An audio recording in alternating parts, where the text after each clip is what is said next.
Olá, e se uma história decidisse se rebelar? Pior, e se ela decidisse aprisionar o próprio escritor?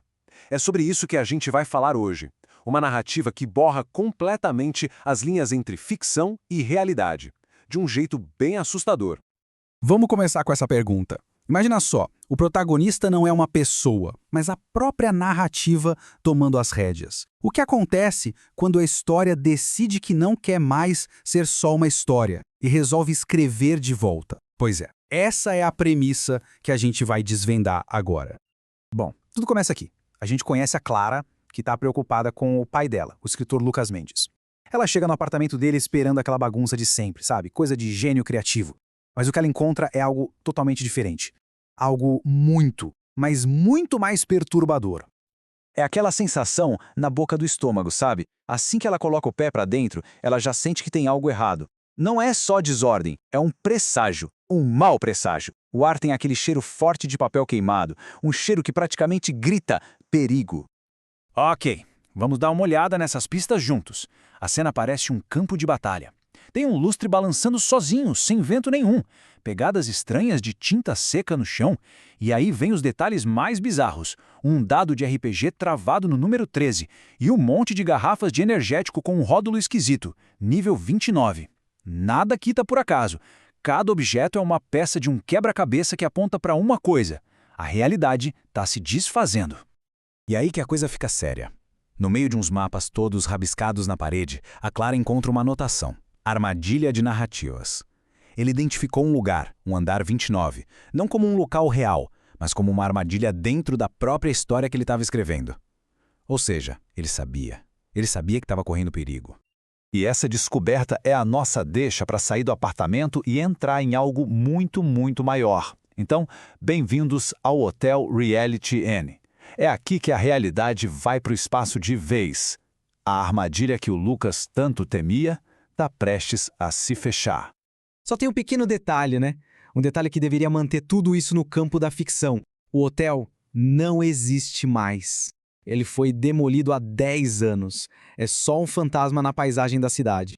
Pois é, mas parece que a tecnologia não tá nem aí para a realidade.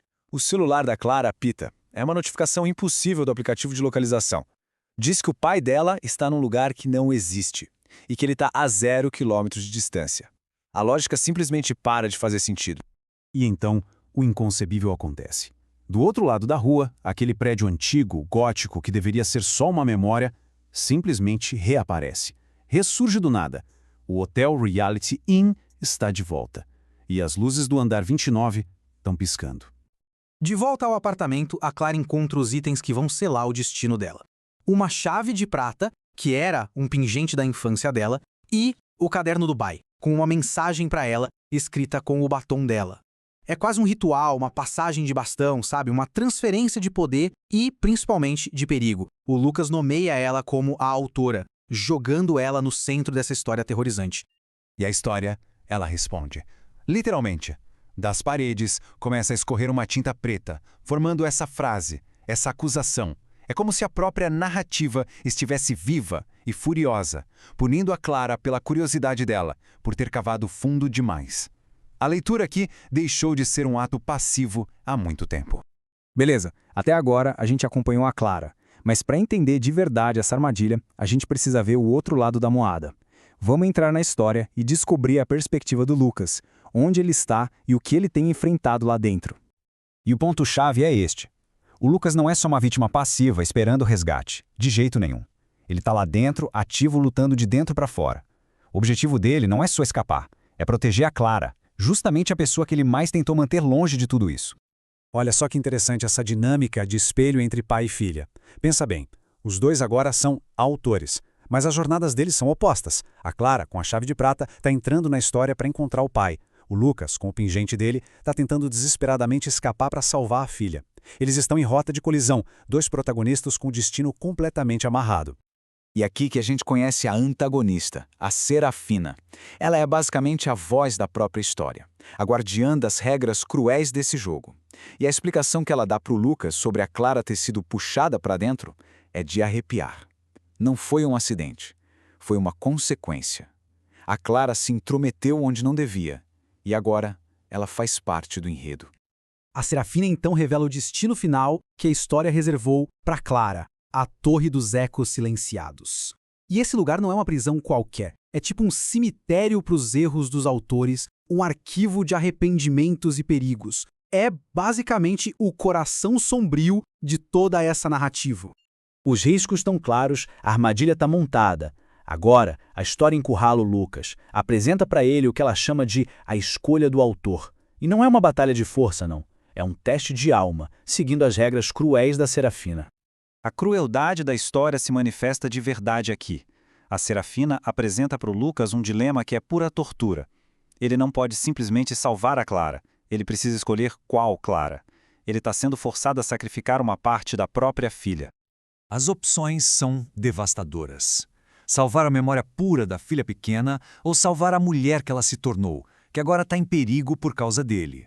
Mas o Lucas, num ato de puro desafio de autor, rejeita as regras do jogo. Ele não escolhe. Em vez disso, ele decide destruir o próprio mecanismo da escolha. Ele vai queimar a torre. E qual a consequência dessa rebeldia toda? A liberdade? Que nada. A história simplesmente dá um reset nele, o apaga e o reconstrói na entrada da própria torre. Por ter se recusado a jogar, ele foi forçado a ir direto para o centro do tabuleiro. A escolha do Lucas não o libertou ele. Pelo contrário, ela deu início a um capítulo totalmente novo. Um em que os caminhos de pai e filha estão prestes a colidir bem no coração da narrativa. Vamos recapitular rapidinho. A Clara tá subindo, ela aceitou seu novo papel e tá indo direto pro andar 29. O Lucas foi jogado para a base da torre, que é o destino final de tudo. Os caminhos eles são paralelos, mas opostos, e os dois estão indo pro mesmo confronto inevitável. Essa frase resume a situação deles perfeitamente. O pai, o autor original, está no que parece ser o começo do fim da sua jornada. A filha, a nova autora, está só no fim do começo da dela. Um enfrenta a conclusão de sua luta, a outra está só começando a entender as regras e o poder que agora possui. E a gente termina com essa pergunta no ar. Com pai e filha agora sendo ambos autores dentro da mesma narrativa hostil, a questão principal é: quem está no controle? O criador original? A herdeira que foi arrastada para essa confusão? Ou será que é a própria história? A resposta ainda não foi escrita.